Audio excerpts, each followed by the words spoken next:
ভজনটা করতে হবে গোপনে। কিন্তু ভজন যে আমি গোপনে করব, আমাকে তো আগে জানতে হবে যে আমি যার ভজন করব সে কি সত্যি আছেন, ভগবান কি সত্যি আছেন, তার প্রমাণ কি যে ভগবান আছেন। যদি থেকেই থাকে তিনি কোথায় থাকে? আমি মন্ত্রে বিশ্বাসী নই, আমি বাস্তব উদাহরণে বিশ্বাসী। তিনি নারদ মুনিকে বলেছেন এটা সত্য, যেখানে আমার ভজন সাধন হয়, যেখানে ভক্ত কৃষ্ণ আলাপন করে সেথায় আমি থাকি। কিন্তু আমার প্রশ্ন আমি মন্ত্র দিয়ে নয়, আমি বাস্তবে শুনতে চাই প্রমাণ সহ যে গোবিন্দ তুমি কোথায় থাকো। এই প্রশ্নটা স্বামী বিবেকানন্দ করেছিল রামকৃষ্ণ পরমহংসদেবকে। তার ছোটবেলার বাল্য নাম ছিল নরেন। তো নরেন পরমহংসদেবকে জিজ্ঞাসা করেন, আচ্ছা এত যে ভগবান ভগবান করো, তোমার ভগবান কোথায় থাকে আমাকে দেখাতে পারবে? একে বলে শিষ্য। মহাপুরুষরা আমরা বলি কালীর উপাসক, কেউ শাক্ত উপাসক, যত উপাসকই থাক না কেন সকলেই কিন্তু ভজনের দিকেই নিয়ে গিয়েছে, অন্য কোথাও নিয়ে যায়নি। তো যখন নরেন জিজ্ঞাসা করলো তুমি ভগবান দেখাতে পারবে আমাকে, তখন রামকৃষ্ণ পরমহংসদেব বলেছিল হ্যাঁ আমি ভগবানকে দেখেছি, চাইলে তোকেও দেখাতে পারি, দেখবি? এই না হলো গুরুদেব, ভিতরে বিশ্বাস, তুই দেখবি, তোকেও দেখাতে পারি, চল আমার সাথে। একটি নদীর ঘাটে নিয়ে যেয়ে নরেনকে বলল তুই ভগবান দেখবি না? বলছে হ্যাঁ আমি তো ভগবানকে দেখব, তুমি আমায় নদীর ঘাটে কেন আনলে? যখন এ কথা বলেছে বলা মাত্র পরমহংসদেব নরেনের ঘাটটা ধরে জলের মধ্যে খুশে ধরেছে। তখন নরেন ছটফট করছে। তখন ছটফট করা দেখে পরমহংসদেব তাকে আবার জল থেকে তার মাথাটা বাহির করে আনলো। কথাটা মনোযোগ দিয়ে শুনুন, না হলে তত্ত্বটা বুঝতে পারবেন না। নরেনকে যখন এরকম হেনস্থা করলেন পরমহংসদেব, তখন নরেন জেগে গিয়ে বলল তোমাকে সবাই পাগল বলে, এটাই সত্য, আজ তুমি এমন একটি কাজ করতে পারলে আমার সাথে, যে তুই না বলে ভগবান দেখবি, এর জন্যই তো দেখালাম।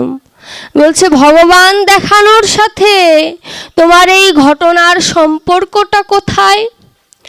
বলছে নরেন সত্যি করে আমায় বলতো যখন আমি তোকে খুশি ধরেছিলাম তোর অনুভূতিটা কেমন ছিল? বলছে যে যখন তুমি আমায় খুশি ধরেছিলে আমার মনে হচ্ছিল আমার ভেতর থেকে বোধহয় প্রাণ পাখিটা বের হয়ে গেল। বলছে ওরে নরেন আমি তো বুঝলাম, তুই তো বুঝলি না, ওই প্রাণ পাখিটাই স্বয়ং গোবিন্দ, যে তোর মাঝে সদা অবস্থান করে।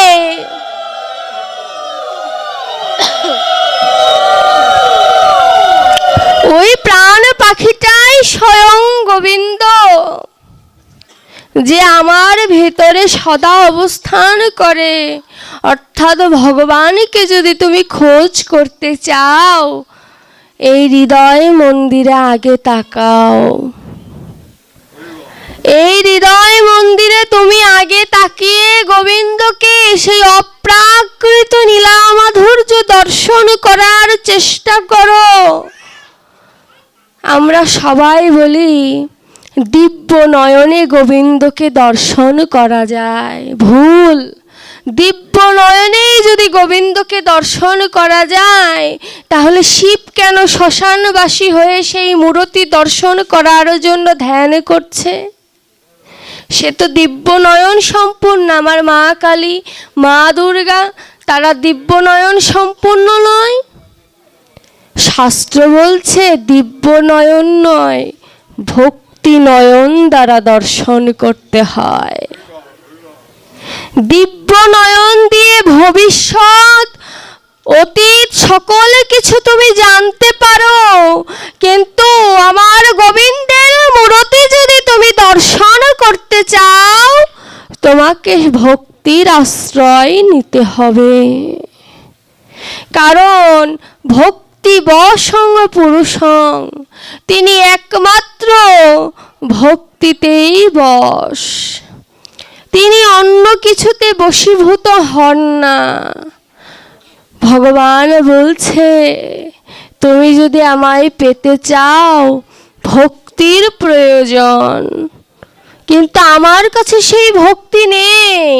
ভক্তি নিয়ে গেছে আমার ভক্ত মধুকরেরা।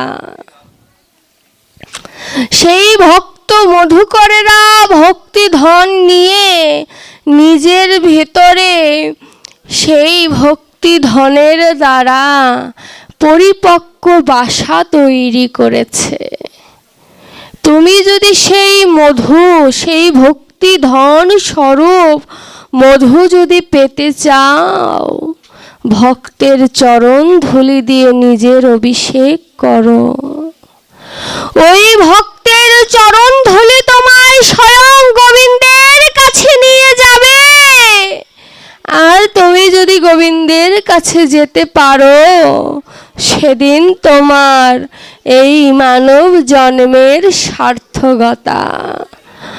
এই চরণ ধুলি পাবার জন্য, এই চরণ ধুলির লোভে পড়ে গোবিন্দ তার ঐশ্বর্য প্রাচুর্য সকল কিছু ত্যাগ করে হাতে ভিক্ষার ঝুলি নিয়ে নদিয়ায় গিয়ে বলেছে ভিক্ষাং দেহি।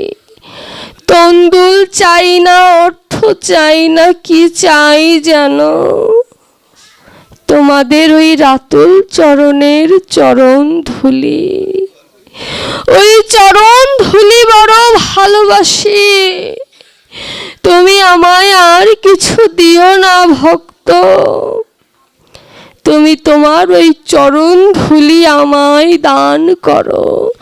চরণ ধুলি দান করলে আমি তোমায় কৃষ্ণ নামের প্রেম দিয়ে ভাসিয়ে দেব। তুমি কৃষ্ণ নামে মাতোয়ারা হয়ে যাবে। দেখুন গৌর হরি আমার কতটা ভক্তকে ভালোবাসে। এই ভালোবাসা উপলব্ধি একদিনও করলাম না। এই উপলব্ধিটা যেদিন আসবে বাবা, সেদিন এই দেহের সার্থকতা। আমরা ডাক্তারের কাছে কখন যাই? যখন দেহটা অসুস্থ হয়।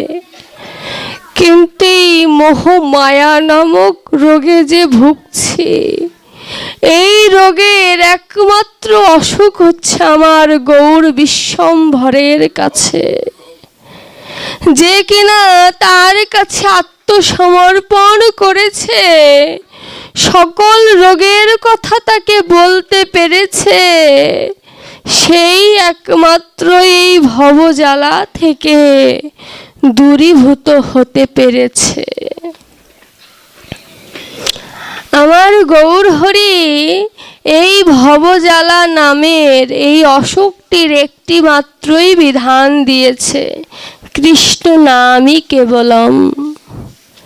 একমাত্র কৃষ্ণ নাম যদি কোনো ভক্ত শুদ্ধ চিত্তে যদি উচ্চারণ করতে পারে, ভগবান বলছে সেই ভক্ত জন্ম জন্মান্তরে আমার হয়ে যায়। তার কোনো রোগ ব্যাধি থাকে না। এই পার্থিব জগতের কোনো মায়া তাকে স্পর্শ করতে পারে না।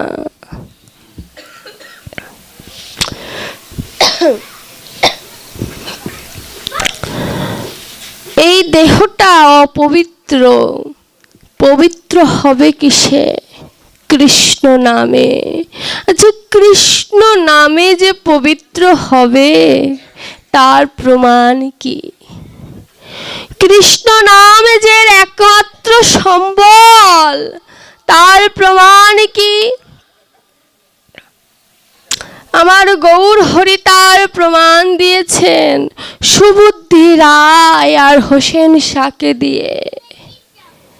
সুবুদ্ধি রায় ছিলেন তৎকালীন সময়ের নবাব, হোসেন শাহ ছিল তার মন্ত্রী। হোসেন শাহকে তিনি কিছু অর্থ দিয়েছিলেন পুকুর খনন করার জন্য। হোসেন শাহ সেখান থেকে কিছু অর্থ আত্মসাৎ করেছিল। এই কথা যখন সুবুদ্ধি রায় জানতে পারল,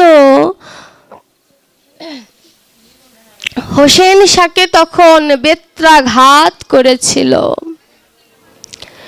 তো কালক্রমে সুবুদ্ধি রায় হয়ে গেল পথের কাঙাল, আর হোসেন শাহ হয়ে গেল বাংলার নবাব। তো হোসেন শাহ একদিন তার সহধর্মিণীর সামনে জামাটা খুলেছে বিশ্রাম নেবার জন্য। সহধর্মিণী প্রশ্ন করে, স্বামী, তোমার পিঠে কিসের চিহ্ন দেখা যায়? চিহ্নটা কিসের? স্বামী তখন বলে, তার পূরবের কাহিনী, যে তিনি অপরাধ করেছিল, সেই অপরাধের শাস্তি স্বরূপ বেত্রাঘাত পেয়েছিলেন। তো স্ত্রী জিজ্ঞাসা করলেন যে সুবুদ্ধি রায় কি বেঁচে আছে? হোসেন শাহ বললেন, হ্যাঁ বেঁচে আছে। বলছে, তাকে তুমি মৃত্যুদণ্ড দাও। বলছে, আমি অপরাধ করেছিলাম, আমাকে শাস্তি দিয়েছে। সে তো আমার কাছে কোনো অপরাধ করেনি, আমি তাকে শাস্তি দেব কেন? বলছে, আমি এত কিছু বুঝি না, তুমি যদি শাস্তি না দাও তোমার সংসার আমি করব না। বইয়ের আবদার মানার জন্য কিছুটা কৌশলে সুবুদ্ধি রায়কে মৃত্যুদণ্ড দিলেন। কেমন? সুবুদ্ধি রায়কে করোয়ার পানি খাইয়ে দিল। করোয়ার পানি মানে হুক্কার জল। 12-13 জন যখন সেই হুক্কাটা টানে, সেই লালা মিশ্রিত যে জলটা, সেটা ছিল করোয়ার পানি। সেটা যদি কাউকে পান করিয়ে দেওয়া যেত, কোনো বৈষ্ণবকে, তৎকালীন সময়ে মানা হতো তার দেহটা অপবিত্র হয়ে গেছে। তো করোয়ার পানি সুবুদ্ধি রায়কে খাইয়ে দেওয়ার কারণ হলো, এই করোয়ার পানি খাওয়ার পরে সুবুদ্ধি রায় নিজে নিজেই আত্মহত্যা করবে। সুবুদ্ধি রায় পণ্ডিতদের কাছে গেলেন যে, পণ্ডিতগণ, আমায় বিধান দাও, আমাকে করোয়ার পানি খাওয়ানো হয়েছে, আমার করণীয় কি? তপ্ত ঘি তো খাইয়া তেজহ তব পরাণ, অর্থাৎ তপ্ত ঘি খেয়ে তুমি তোমার দেহটা ত্যাগ করো। সুবুদ্ধি রায় বলল, হায় হায়, আত্মহত্যা করব? সে তো মহাপাপ, নরকেও আমার ঠাঁই হবে না, আমার করণীয় কি এখন? তখন তার মনে আসলো, নবদ্বীপে তো আরেকজন পণ্ডিত আছে, আমি বরং সেই পণ্ডিতের কাছে যেয়ে শেষবারের জন্য জিজ্ঞাসা করি আমার করণীয় কি। চলল নিমাইয়ের কাছে, ডাক দিচ্ছে, নিমাই, আমায় বলে দাও, তোমার একটি উত্তরের অপেক্ষায় আমি রয়েছি। তুমি যদি আমাকে পণ্ডিতদের মতো একই বিধান দাও, আমি এক্ষুনি তপ্ত ঘৃত খেয়ে প্রাণ ত্যাগ করব। আমার গৌর হরি বলল, মানি না পণ্ডিতদের বিধান, পণ্ডিতদের বিধান আমি মানি না। আমার কথা যদি শোনো, ইহা ছাড়ি যাও বৃন্দাবন, নিত্য ভজ রাধা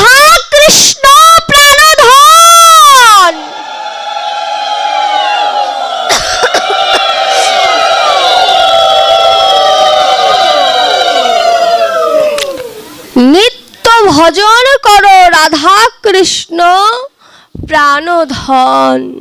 অর্থাৎ তুমি সকল কিছু ত্যাগ করে তুমি বৃন্দাবনে যাও, রাধা কৃষ্ণকে ভজন করো।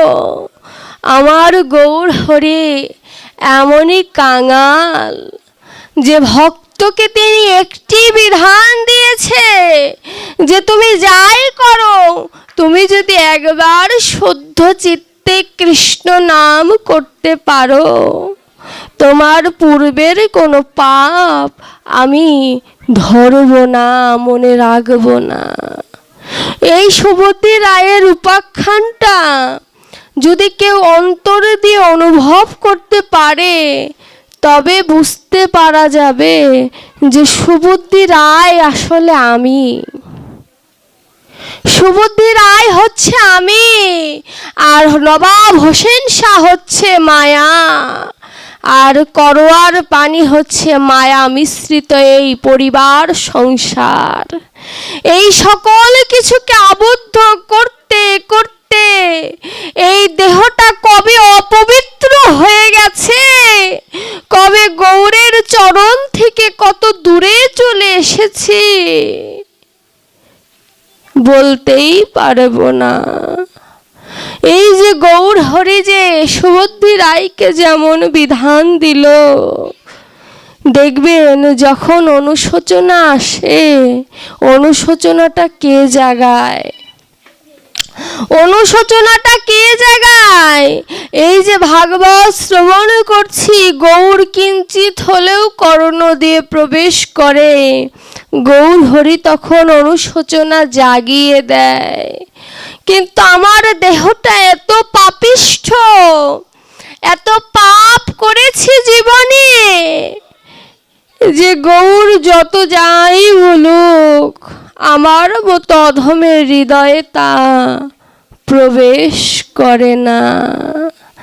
কখনো চিন্তা আসে না যা যে দেহের রক্ত গরম আছে, কত কিছু করছি, যেদিন আমার বলতে কেউ থাকবে না, সেদিন আমার কি হবে? সেদিন আমার কি হবে? এই কথা দেহে যখন বল ছিল তখন চিন্তা করলাম না।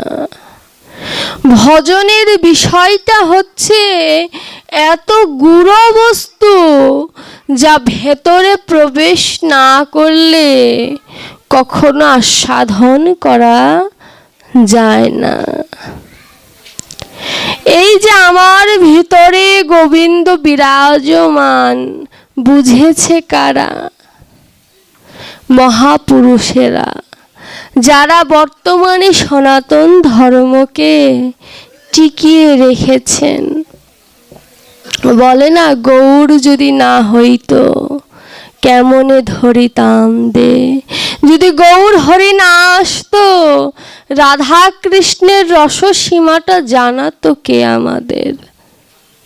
এই যে ভাগবত এখানে যে শ্রবণ করতে এসেছি, আমার এই ভাগবত আমাকে বলছে যে তুমি যে আমাকে শ্রবণ করবে, শ্রবণ করার মতো কর্ণ আর মন তৈরি করেছ তো?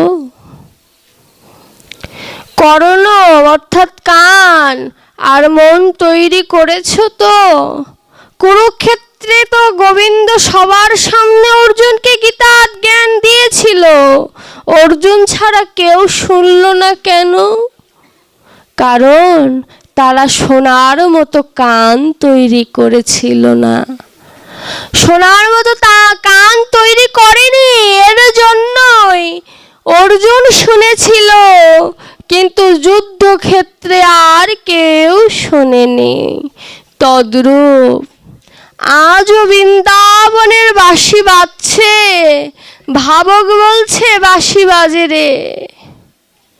ভাবক বলছে আমি শুনছি না কেন?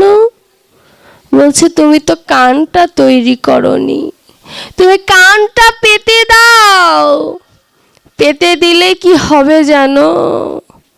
পেতে দিলেই তুমি সেই প্রাকৃত বাঁশির সুর শুনতে পাবে। আচ্ছা, গোবিন্দ কি আমাদের মতো যারা হত দরিদ্র, যাদের ভজন করার মতো অর্থ নেই, তাদের কাছে কি আমার গৌরহরি ধরা দেয়? তাদের কাছে কি আমার গৌরহরি আসেন? তার প্রমাণ হচ্ছে শ্রীধর পণ্ডিত, যিনি বৃন্দাবনের মধুমঙ্গল ছিলেন। শ্রীধর পণ্ডিত তিনি নবদ্বীপে আমার গৌরহরি থোর, মোচা, লাউ এগুলোর তরকারি সবজি খুব ভালোবাসেন। এই থোড়া, লাউ, মোচা এগুলো আমার শ্রীধর পণ্ডিত নবদ্বীপে বিক্রি করতেন। আমার গৌরহরি প্রতিদিন শ্রীধরের কাছ থেকে এই সবজিগুলো নিয়ে যেত, কিন্তু বিনিময়ে অর্থ দিত না। একদিন শ্রীধর পণ্ডিত চিন্তা করলেন যে আজ গৌরকে ধরব, যেমন করে সে নিত্য নিত্য আমার সবজি নিয়ে যায়, আমাকে তো কোনো মাধুকরী দান করে না।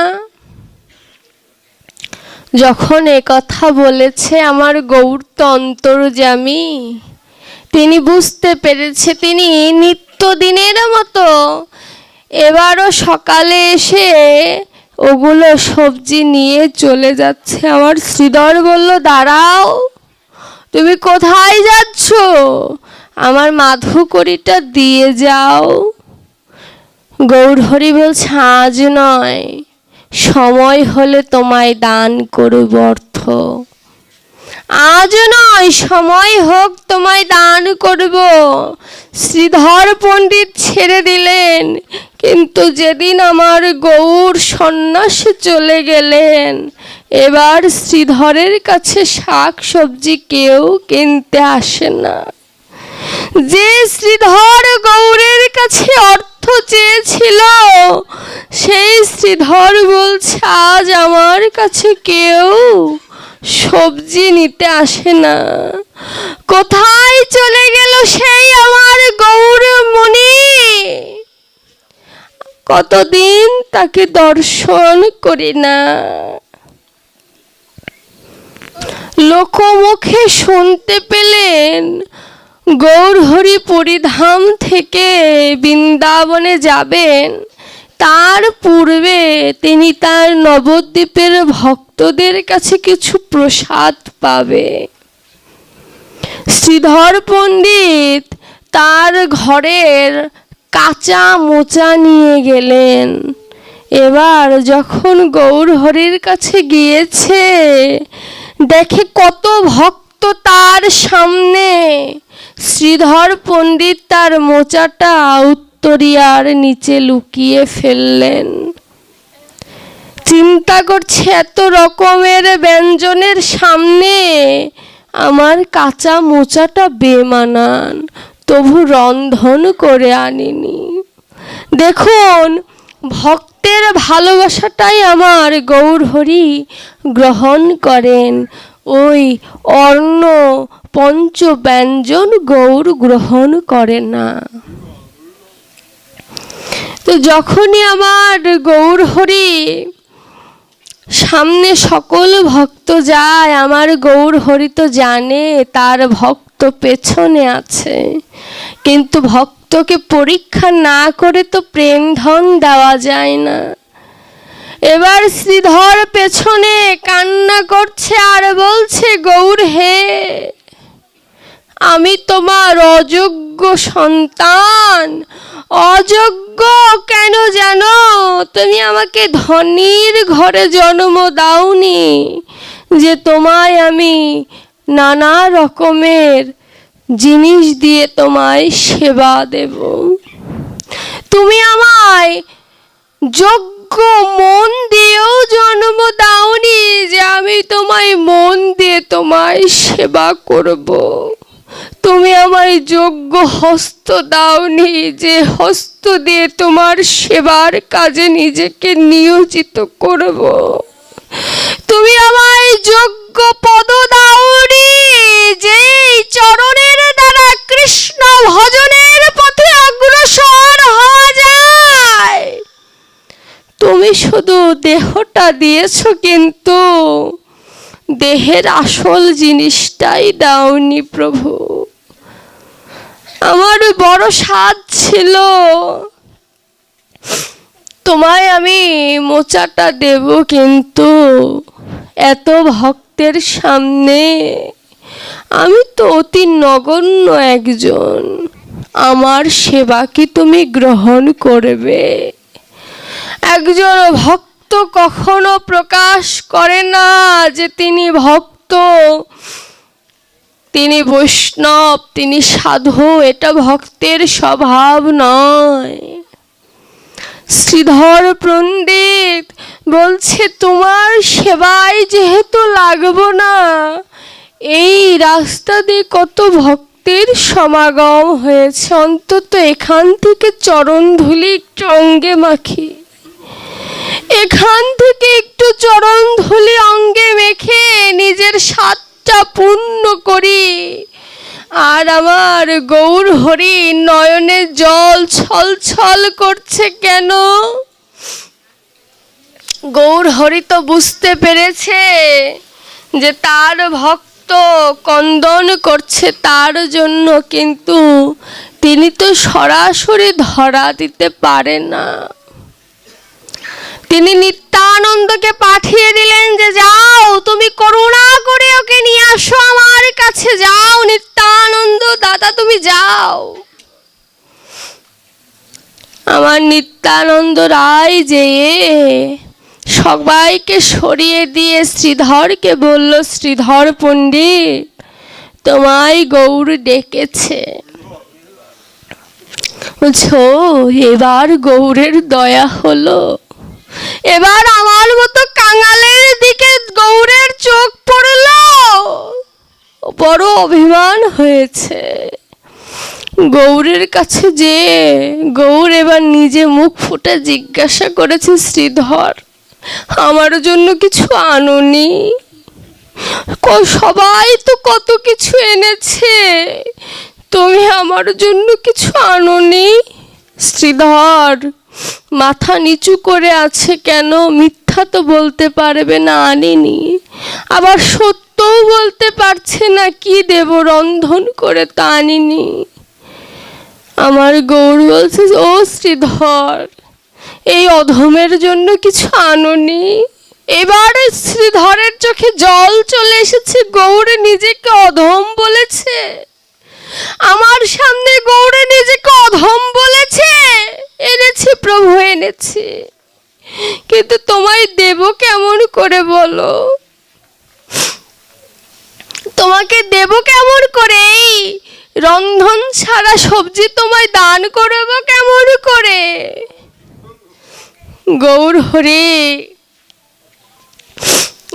হরি বলছে, তুমি এনেছো এটাই তো আমারও জন্য বড় বিষয়। দাদা তুমি জানিয়ে দাও আজ বৃন্দাবনে যাব না। শ্রীধর আমাকে মোচা রান্না করে খাওয়াবে, তারপরে আমি বৃন্দাবন যাব। দেখুন ভগবান তার ভক্তকে কতটা ভালোবাসে নীলা, কিন্তু এখানে শেষ নয়। এবার শ্রীধরকে জিজ্ঞাসা করছে গৌর হরি,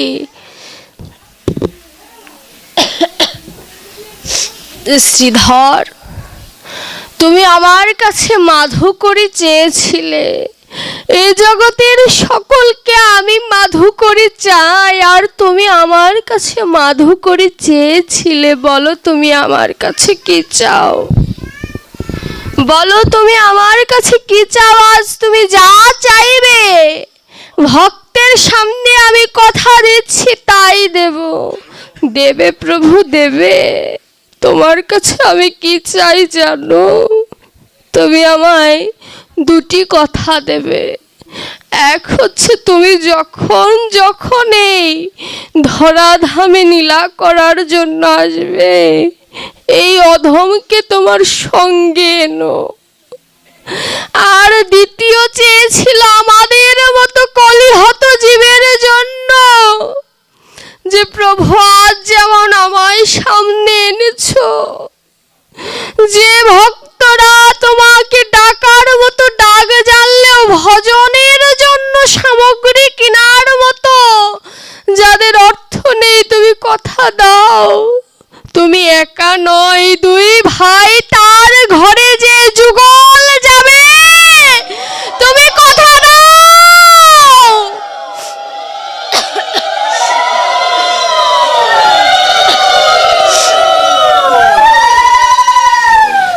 তুমি কথা দাও প্রভু, তুমি একা নয়, দাদা নিতাইকে সঙ্গে করে নিয়ে যাবে। তুমি ভক্তের কাছে বাধা থাকো, কথা সত্য, কিন্তু যারা তোমায় ডাকতে জানে না, তুমি তাদের বঞ্চিত করো না। বলছি এগুলো তো তুমি জগতের জন্য চাইলে, তোমার জন্য কিছু চাও। এবার শ্রীধর কেঁদে কেঁদে বলল, প্রভু তুমি আমাকে 16 আনা দিয়ে পাঠিয়েছিলে, 1 আনাও ভিতরে সঞ্চয় করে রাখতে পারিনি। এই দেহটার তো একদিন অবসান ঘটবে, পারে যে যেন আমার অপেক্ষা করতে না হয়। প্রভু তুমি সেদিন নিজে পারের পারি হয়ে এই অধমকে পার করে দিয়ে যেও। এ কথা তো শ্রীধর বলল, গৌরকে তার যোগ্যতা আছে তাই বলেছে, আমার পারের পারি কে হবে? আমাকেও তো একদিন সেই বৈতরণীর ঘাটে দাঁড়াতে হবে, তখন তো আমাকেও জিজ্ঞাসা করবে কি এনেছো। একবার ভেবে দেখেছি বাবা, যে সেদিন কি নিয়ে যাব, আজ ফেল ফেল করে তাকিয়ে রয়েছি, পাঠক কি বলছে কানে ঢুকছে না। সেদিনের কথাটা একবার চিন্তা করুন। ধনী গরিব অট্টালিকার উপরে থাকি আর টিনের ঘরেই থাকি না কেন, মৃত্যুর স্বাদ তো সবাইকে গ্রহণ করতে হবে। মৃত্যুর স্বাদ কেউ বলতে পারবে না যে আমার মৃত্যু হবে না, স্বয়ং গোবিন্দও বলতে পারেনি। এটাই নিয়ম, জন্মাইলেই মৃত্যুবরণ করতে হবে। এই ভজনযোগ্য দেহটা পেয়ে ভজনের কাজে আমি অতিবাহিত করলাম না। কেউ দেখছে না, কেউ কি দেখছে না? কেউ দেখুক আর না দেখুক, আমার গোবিন্দ কি দেখছে না যে আমি আমার জীবনটাকে কিভাবে অতিবাহিত করলাম? এই শ্রীধর পণ্ডিতের জীবনীটা আমাদেরকে শিক্ষা দেয় যে ভজন করতে গেলে অর্থের নয়, আত্মবিশ্বাস আর মনের প্রয়োজন, ভক্তির প্রয়োজন। এই ভক্তির দ্বারা ভগবানকে বশ করা যায়। ভগবান বলছে, আমি ভক্তের কাছে ভক্তি ডোরে বাঁধা, ভক্ত আমাকে যেভাবে চালায় আমি সেভাবেই চলি। গোবিন্দ তার ভক্তকে এত ভালোবাসে যে গৌর হরি বলুন আর গোবিন্দই বলুন, যাই বলি না কেন একই সূত্রে সকলই গাথা।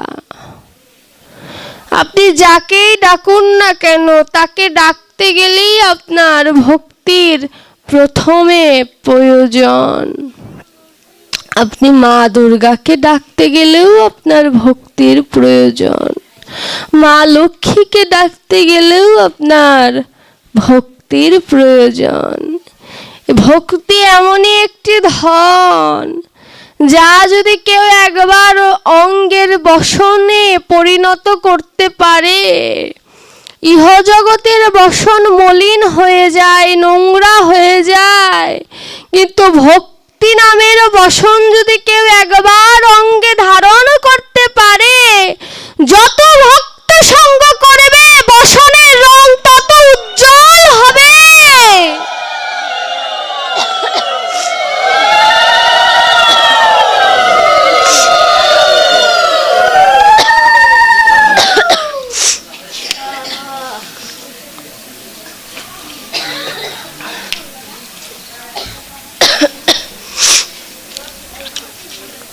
ভক্তি বসনের এমনই মাধুর্য।